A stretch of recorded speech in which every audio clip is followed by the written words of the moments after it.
Assalamu alaikum wa rahmatullahi wa barakatuh. This is the first lesson in chapter 3. We will solve some problems about Newton's laws, and let's start with this one. Four forces are acting on a box as shown in the figure below. The net force on the box produces an acceleration.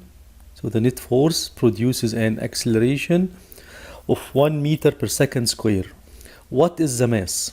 So this is obvious that it's on the Newton's second law.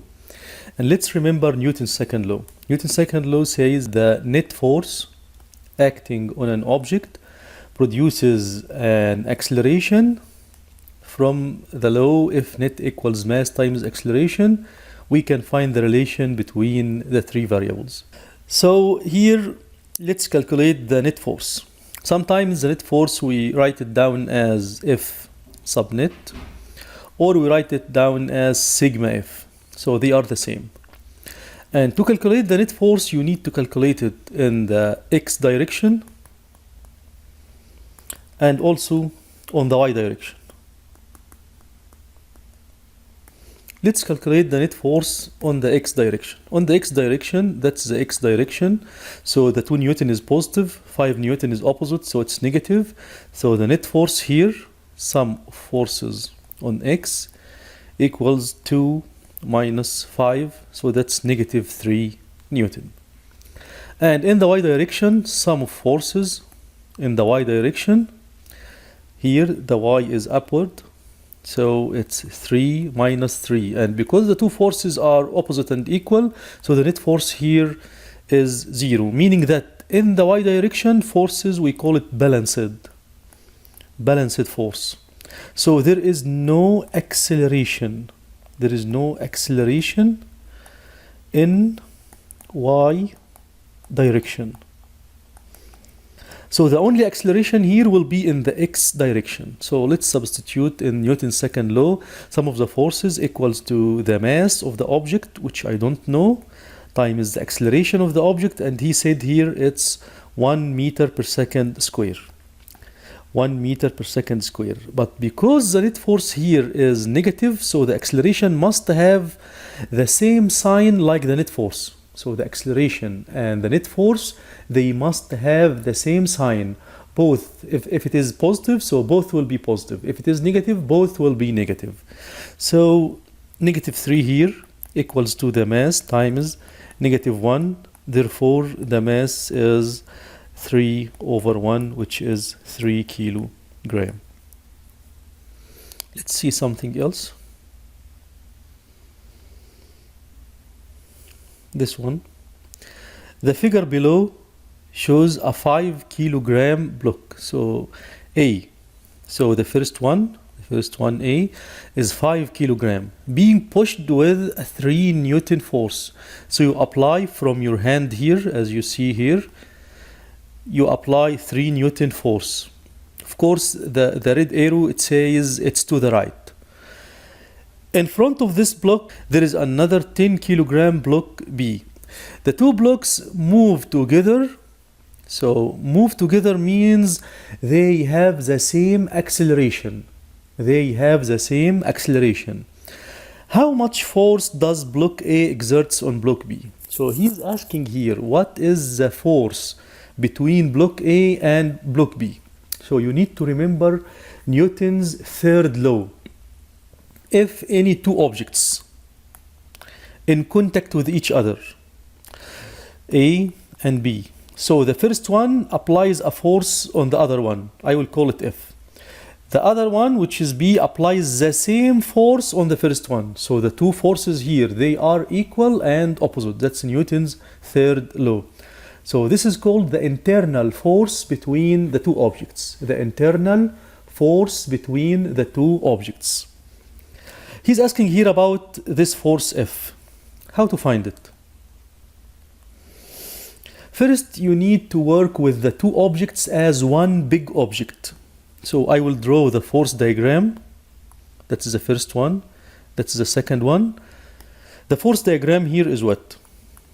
I have the weight of the first one, which is 5 kilogram times the gravity. So WA equals 5 times 9.8, gives you 49 Newton. Also, we have the second weight downward. So WB is 10 kilogram times the gravity, gives you 98 Newton.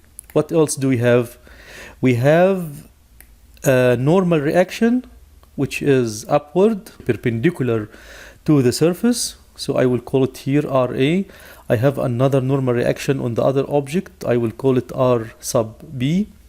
And I have an external force coming from the right, 3 Newton. Do we have any other forces? Do we have friction? We don't have friction because here he says it's frictionless surface. So these are the forces that act on the object right now. So we need to find first the acceleration of the object. The acceleration of the object. Using Newton's second law, sum of the forces in the x direction equals mass times acceleration. What about the forces in the y direction? It's obvious here that the forces on the y direction are balanced. Why they are balanced? Because there is no motion in the y direction. The motion here is only in the x direction.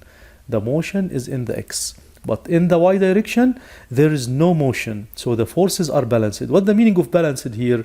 Meaning that RA equals to WA. So it's 49 Newton. And RB equals to WB. So that's RB, which is 98 Newton. But here in this case, or in this problem, he didn't ask about the normal reaction A and the normal reaction at B. So here we will apply Newton's second law in the x direction. Sigma Fx equals mass times acceleration. What are the forces in the x direction here? We only find that there is only 3 Newton. So the 3 Newton, and it's positive because it's to the right, equals the mass, which is the mass of the total system, mass of both objects, which is 15 kilogram, times the acceleration. So the acceleration equals 3 over 15, which is 1 over 5, equals 0.2 meter per second square. So the first step is to find the acceleration of both objects. So the acceleration, which is 0.2 meter per second square, is the acceleration of A and also the acceleration of B, because he said here they are moving together. So the second step is to draw a force diagram for any of the two objects. Let's try to draw the free body diagram for object B. This is object B. And let's try to do it also for the other one and see what is the difference. This is object A.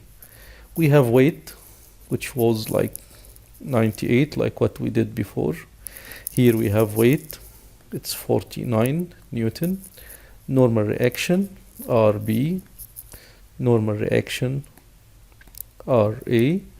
External force, 3 Newton to the right. And here, because we separate the two objects, you need to draw the internal force that he was asking about, the internal force in between. What's the internal force here? From Newton's third law, it's two forces equal in magnitude and opposite in direction. So here, object A pushes object B with a force. I will call it force P. And also object B pushes the object A back with the same force P. So this is the internal force. We draw it here because we separate the two objects. And now we need to apply the same equation, Newton's second law. So we can apply it on the first object or the second object. They will give you the same answer exactly. Let's try to do them. Sum of forces in X equals mass times acceleration for object B. For object B. So what are the forces here in the X direction? You only find this force P. So P equals, the mass of this object is 10 kilogram. The acceleration of this object is 0.2. So that gives you 0.2 times 10 gives you 2 newtons. So the force in between the two objects is 2 newtons.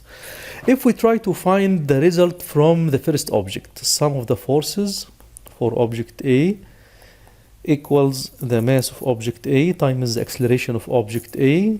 So what are the forces here on object A? There is a 3 Newton to the right, there is a P to the left. So it's 3 minus P equals the mass of this object, which is 5 kilograms. The acceleration of the object is 0.2. So if we try to solve this equation, 3 minus P equals 1. That means the force P is 2 Newton as well. So it gives you the same result. So if you try to find it from the first object or the second object, they must give you the same result. For this one, we have two objects here. They are related together.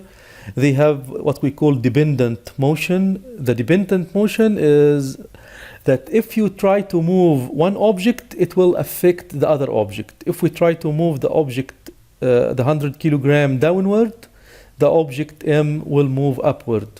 What's the relation between both of them? They have the same speed, but one is downward, the other one is upward. They have the same acceleration. One is downward, one is upward. They have the same distance. If you try to draw the 100 kilogram downward for 1 meter, I expect that the mass M will move upward for the same 1 meter. So what's important for me here is they have the same acceleration. Okay, let's read this problem together. The 100 kilogram block in the figure below takes 2 seconds to reach the floor after being released from rest. Released from rest means its initial speed is 0 from a height 1 meter. So now we have 3 information. We have the time of the movement, we have the initial speed of the movement, we have the distance of the movement. So we can use the first equation of motion. If you remember, we have 3 equations for the motion. Let us remember them. V equals VI plus AT. The final speed equals the initial speed plus the acceleration times time. You can add times if you like. The second equation, the distance or the height equals, some people they call it S, some people they call it H, it's up to you. So the H or the distance or the height equals VI times T, the initial speed times the time, plus half times acceleration times T square. I don't know why you always forget the square here. So please do not forget that T here is squared.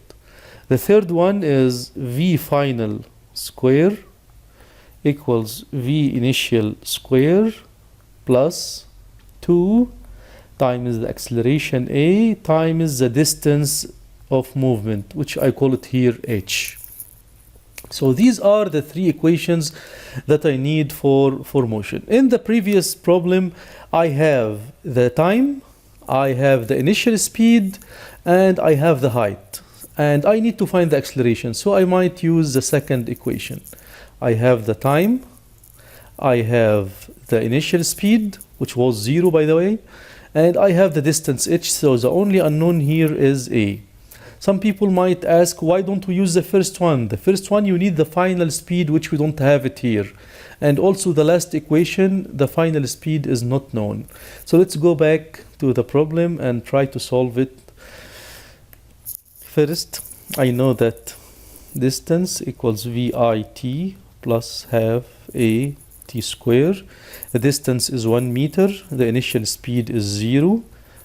Half times acceleration that I need. Time is 2 seconds. So 2 square. So that means 0 plus half times A times 4. Then you can simplify it. 4 over 2 gives you 2. So 1 equals A times 2. So 1 equals A times 2. That means the acceleration equals 1 over 2 or half meter per second square. So this is the acceleration of the first object, which is downward, and also the acceleration of the first object, which is upward. Let's call this one B, let's call this one A, so we can distinguish between each other. So this is the acceleration of the two objects. Now he's asking about what? What is the mass of the block on the left? To find the mass of the block on the left, you need to apply Newton's second law. Sum of the forces on the two objects equal to the mass of the two objects times the acceleration of the system. Here, to determine the forces, you need to draw free body diagram or force diagram. We have the weight of the first one, which is 100 times 9.8, gives you 980 Newton. You have also the weight of the first one, which is mass times 9.8. Maybe some people will ask, why don't you draw a friction? There is no friction because the object's in the air. There is also no normal reaction because there is no surface. What about the force in the rope, which we call it tension force? Here we don't draw the force in the rope because we consider it internal force. You can only draw it when you separate the two objects and when you draw a force diagram for the first one on its own or for the second one. But when you use the total system as what I did now, you do not draw the force in the rope. So I will draw the weight of the first one, the weight of the second one, and that's it. Then I will apply Newton's second law. Before you apply Newton's second law, you need to identify the positive direction of the forces. And the best way to identify the positive direction here is to use the direction of acceleration as the positive direction of the system.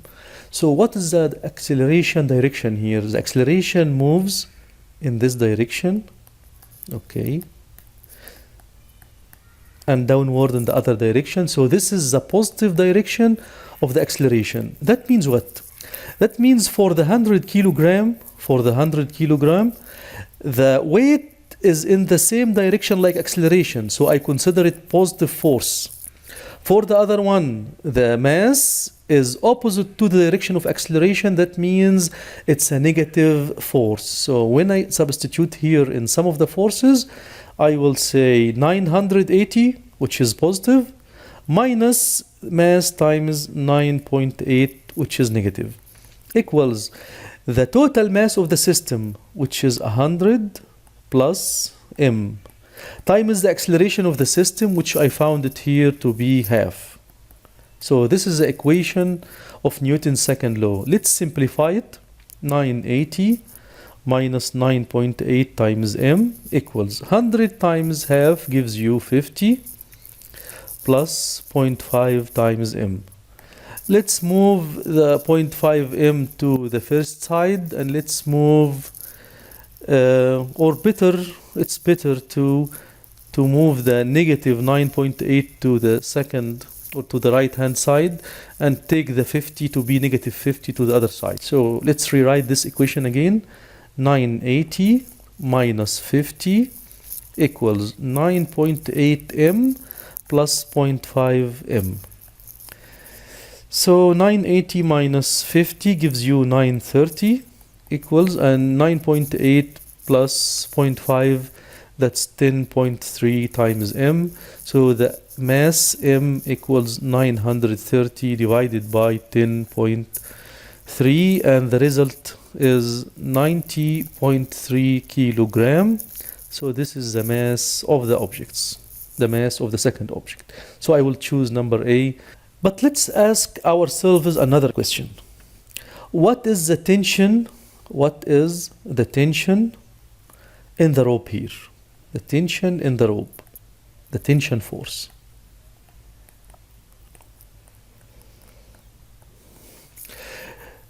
The tension force, as I said before, it's an internal force. But to find it, you need to separate the two objects. So let's try to separate the objects and draw a free body diagram for the first one or for the second one. Let's take the 100 kilogram object B. There is a weight downward, which is 980, and there is a tension force, which is a pull force, which is upward. So those are the only forces acting on the object. There is no friction because there is no surface. There is no normal reaction because there is no surface. What if we try to draw the free body diagram for the first one, the mass m? We will do the same. We have the weight, which is mass times 9.8. Take care that we know the mass now. It's 90.3 kilogram.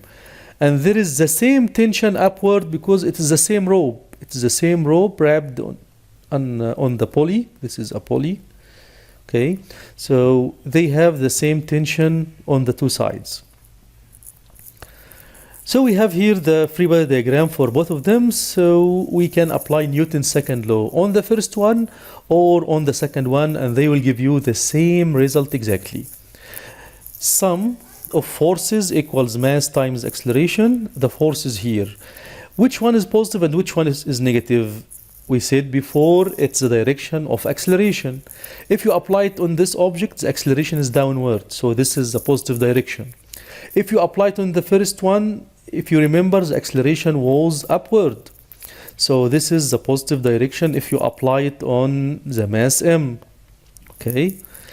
So let's use this one, which is 100 kilogram. So 980 is positive. The tension here is negative. If you remember, the mass of the second object is 100 kilogram. 100. The acceleration of the second object is also 0.5 meter per second square. 0.5.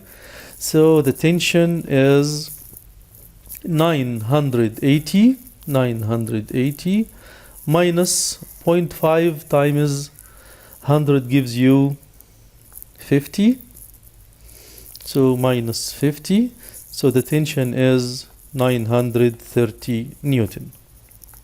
So this is the tension between the two objects, or the tension force in the rope. Okay. For this problem, a small car is pushing a larger truck that has a dead battery. So this car, number 1, pushes the truck number 2. The mass of the truck is greater than the mass of the car. The mass of the truck is greater than the mass of the car. Which of the following statements is true? The truck exerts the same amount of force on the car as the car exerts on the truck, meaning that the car pushes the truck in the point between them, this red point.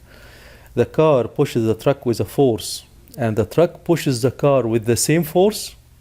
Number B, the car exerts a force on the truck, but the truck doesn't exert a force on the car. Number C, the car exerts larger force on the truck than the truck exerts on the car. The car exerts more force on the truck. Number D, the truck exerts larger force on the car than the car exerts on the truck. And number E, the truck exerts a force on the car, but the car does not exert a force on the truck.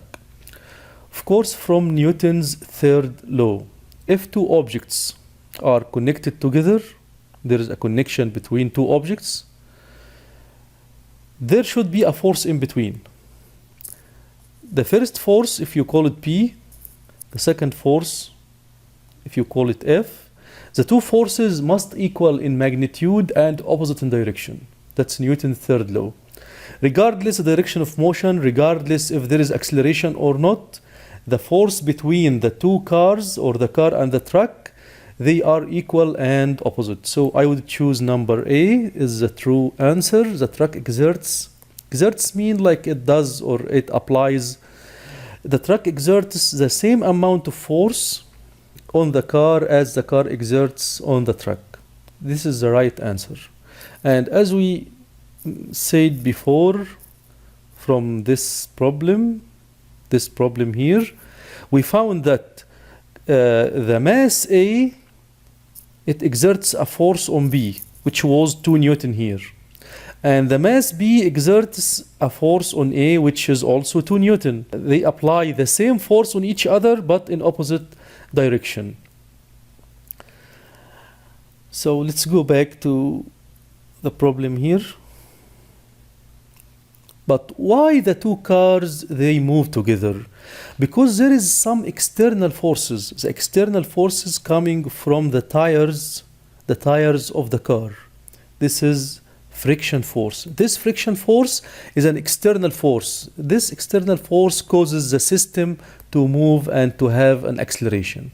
But for the force in between, there are two forces, equal and opposite.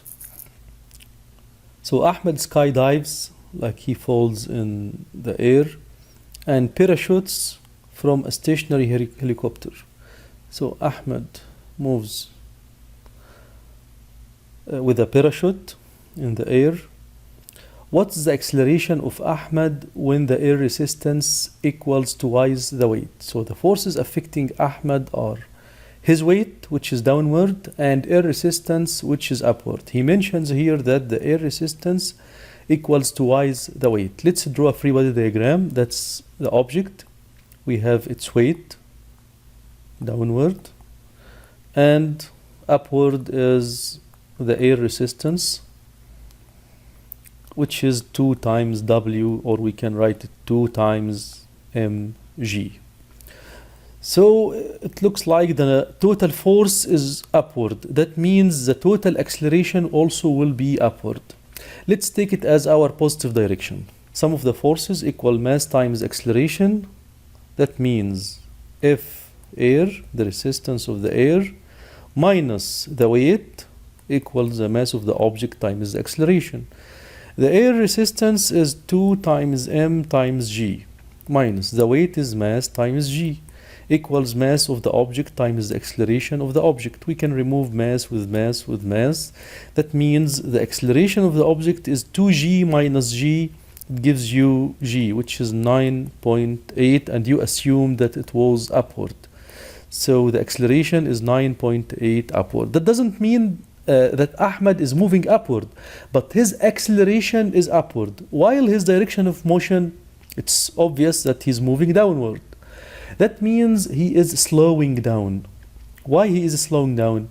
Because the direction of motion is downward, while his acceleration is in the opposite direction, and we know that when the velocity and acceleration are different in direction, the object is slowing down during this period. So I understand that I will choose number B. It's 9.8 meter per second square upward. Okay. After a skydiver has reaches his terminal velocity, and we know the terminal velocity is the maximum velocity that the object can reach while falling in the air under the effect of his weight and air resistance together. Then he opens his parachute. The air resistance is now 1,180 Newton.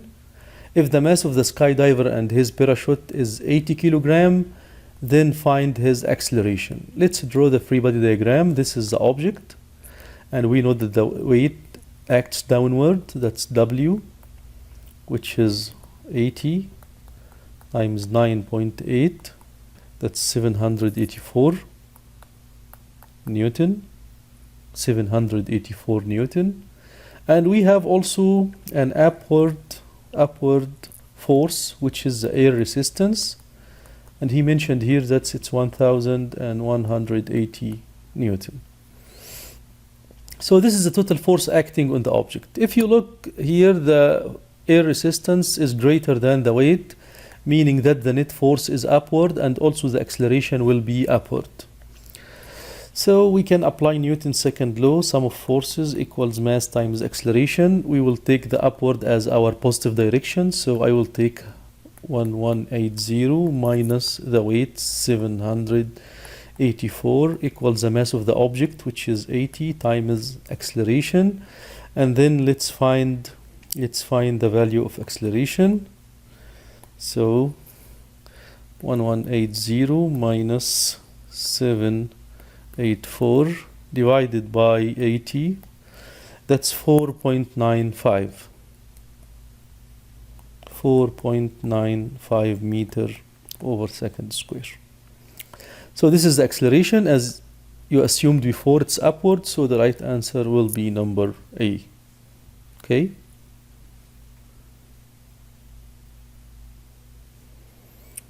Assume you are standing inside an elevator. In which of the following cases your weight will equal 0? And this is like a tricky question. So he's asking about the weight, and the weight does not change at all, because weight equals mass times gravity. That's called the real weight. And the real weight does not change at all, so none of those are right. Because he says here in which of the following cases your weight will equal to zero, will equal zero? And that doesn't make any sense because the weight is always mass times gravity. The other one, assume you are standing on a bathroom scale inside an elevator. In which of the following cases the reading of the scale will equal zero? So this is a different case. He's now asking about the reading of the scale. Okay, so you need to draw a free body diagram. We have the weight, W, equals mass times gravity, and we have the normal reaction of the scale. I will call it R. And the reading of the scale is this R. This normal reaction is the reading of the scale. So we have two cases here. We have two cases.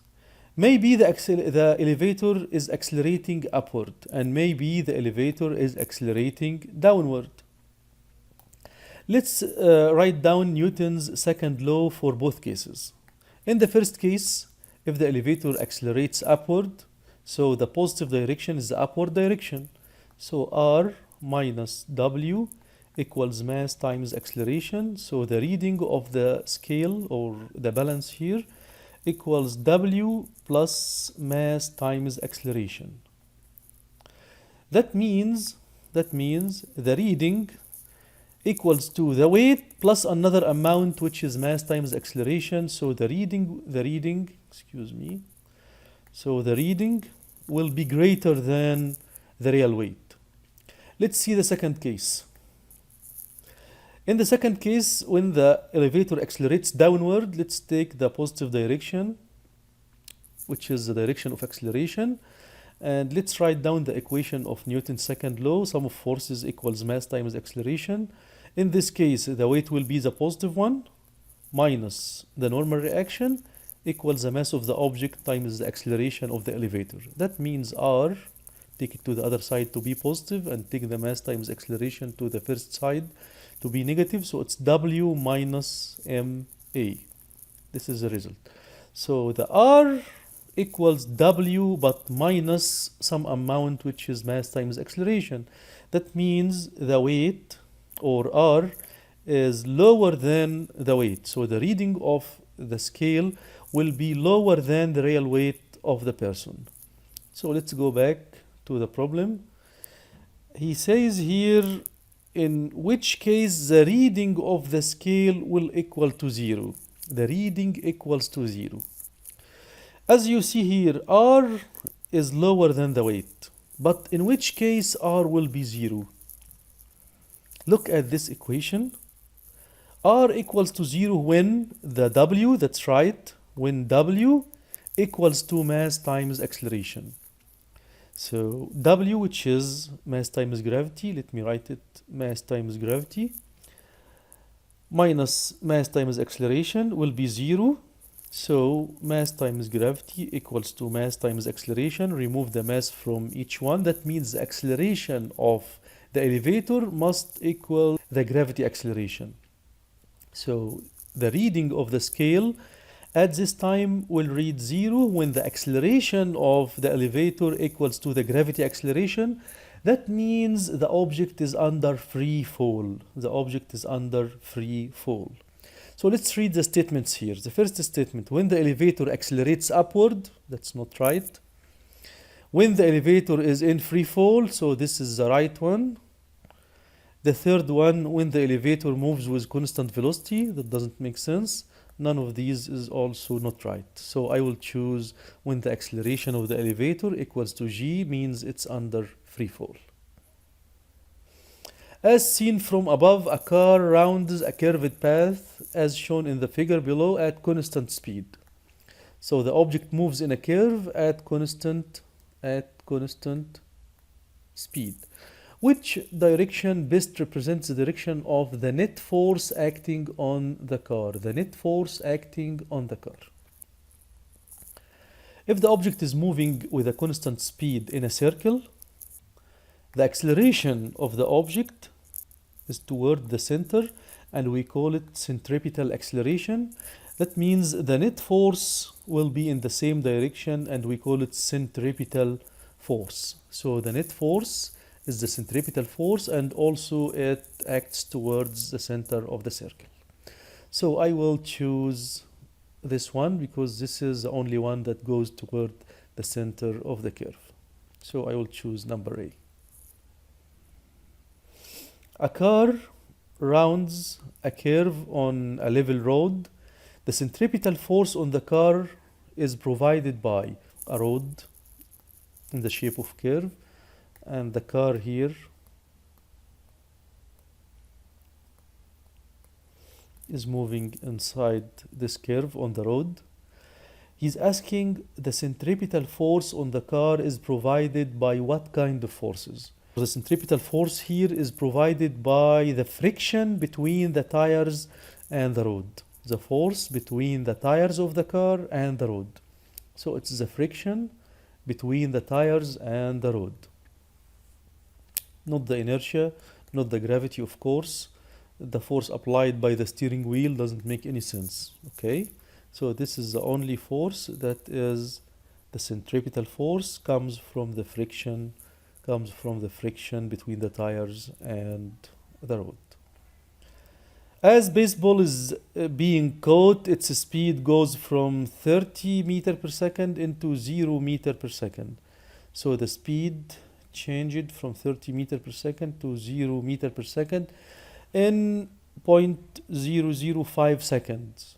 So we can find the acceleration from these three information. I know the initial speed, 30 meter per second. I know the final speed is 0. I know the period equals 0.005 seconds. So I can use motion first law. V equals, or V final equals V initial plus AT. V final is 0, V initial is 30. Acceleration time is 0.005, so I can find the acceleration from here. 30 divided by 0.005, that's 6,000 meter per second square. Okay, if the mass, let's continue reading. If the mass of the baseball is 0.145 kilogram, how much force acts on it? We need to find the force acts on the object. So the force equals mass times acceleration. The mass, as he mentioned here, is 0.145, and the acceleration, we just found it, 6,000. So let's calculate this one. 0.145 times the 6,000. It's 870 Newton. So the right one is number D.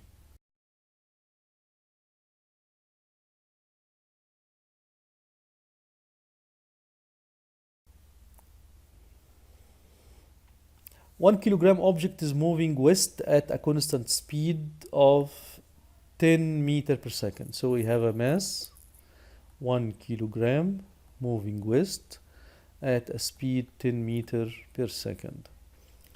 A force of 100 Newton along the east direction is applied on that object. There is a force acts on this object to the east, which is 100 Newton. Is applied on the object for a time 0.01 seconds. So the time here, 0.01 second. The momentum of the object at the end of the 0.01 second is, and here we need to apply the equation of impulse and momentum. As you remember, we discussed this one in the lecture. The net force times the time, this is called the impulse, equals to the change in momentum, which is m times delta v, or as we said, m times v final minus m times v initial. Let's apply this equation on the information from the problem. So let's take the positive direction to be the right one, the east. So the 100 Newton is positive.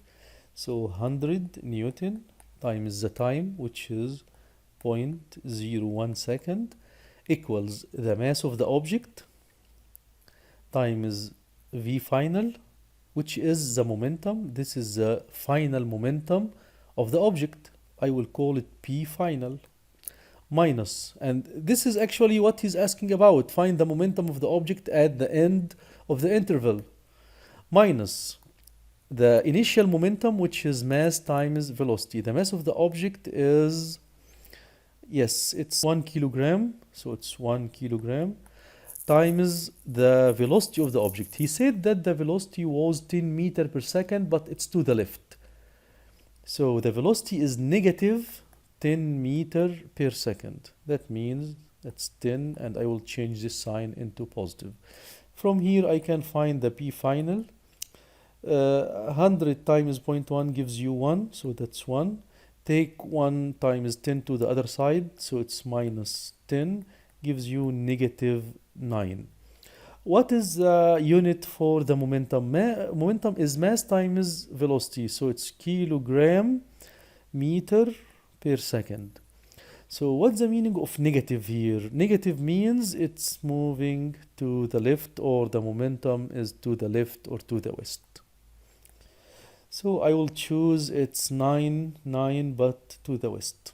Okay, so that's the right answer. For this one, he's talking about the impact or the collision between two objects. And let's remember Newton's third law. If we have two objects and they are moving toward each other, or one is approaching the other, at a certain moment they will collide with each other. Let's say this is A and that's B. A was moving with a certain speed VA initial, and B was moving with a certain speed VB initial. So they will collide together, so they touches each other at a point. The collision time, it takes very short time, like milliseconds or so. So during the collision time, object A applies a force on object B, and object B applies a force on object A. What is the relation between the two forces? The two forces are equal in magnitude and opposite in direction. That's from Newton's third law. And if you remember the equation of impulse, the net force times time equals to m delta v, which is the change in momentum. So this one we call it the impulse, and this one is the change in momentum.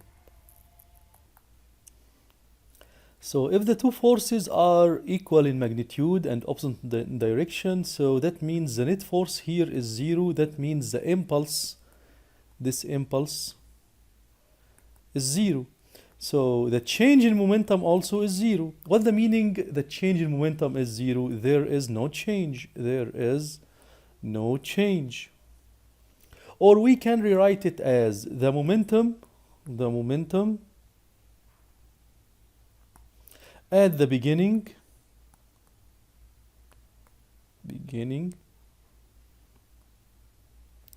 equals the momentum at the end.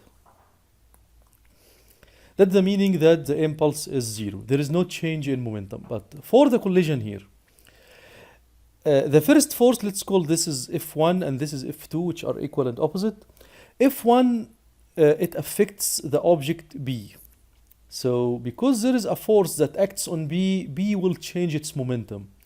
And also because F2 is affecting object A, A is also going to change its momentum. But overall, the total momentum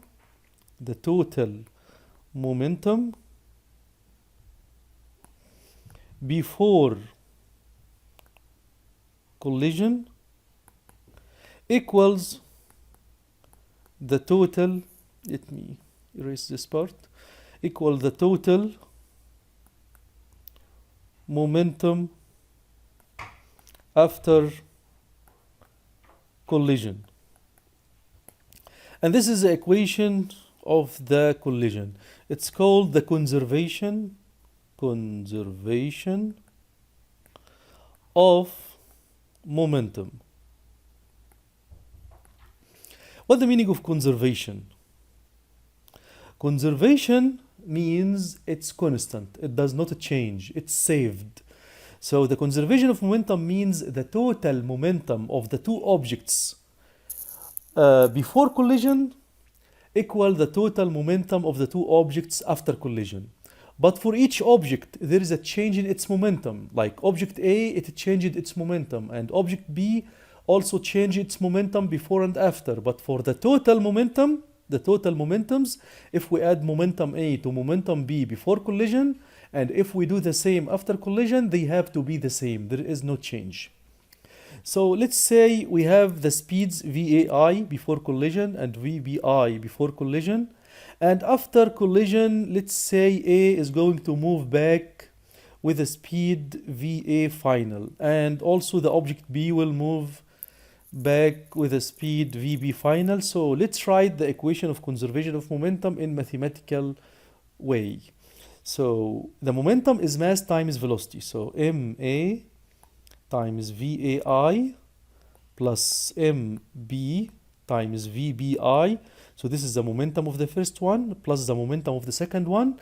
So the two terms, that means the total momentum of the objects before collision equals the same but after collision. So it's MA times VA final plus MB times VB final. So this is the total momentum of the two objects after collision. They are the same exactly, but take care of something. VA and VB before and after, these are velocities, not speeds. So you need to take care of the sign. If the two objects, or if the object is moving to the right, it has a positive sign of the velocity. If the object is moving to the left, it has a negative sign of the velocity. Like in this case, VAI here in this drawing is positive, while VBI here it's negative. So you will change this sign and make it negative when you substitute in this equation. Okay? Also, for the speeds or for the velocities after collision, this one will be negative, while this one will be positive. So you just look at the problem and see the directions of the velocities, and you can substitute in this equation with the right sign.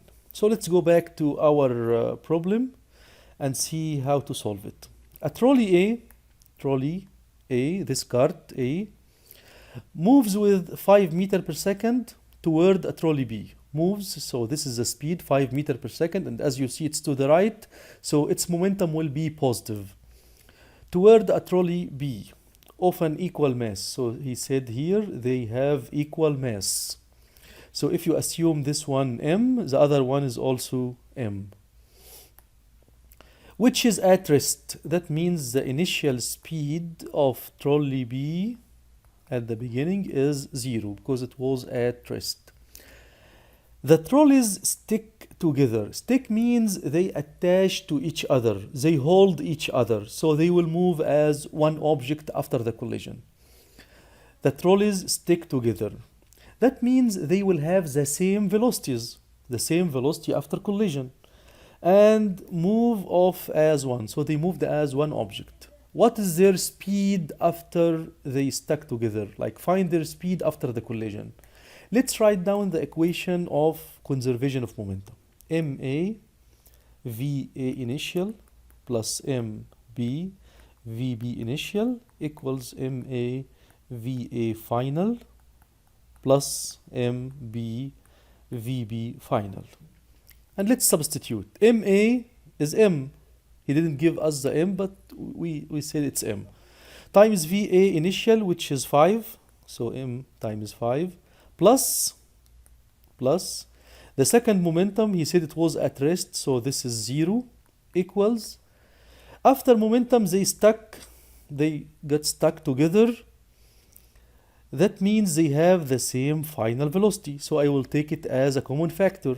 So the rest is MA, which is M, plus MB, which is the same M, times V final. I would call it V final, not VA or VB. It's only V final. They have the same velocity. That means it's 2 times M times V final. From this equation, we can remove, like it's obvious here, it's very clear, we can remove this M with this M. So V final equals 5 over 2. We will take the 2 to the other side. We divide over the 2.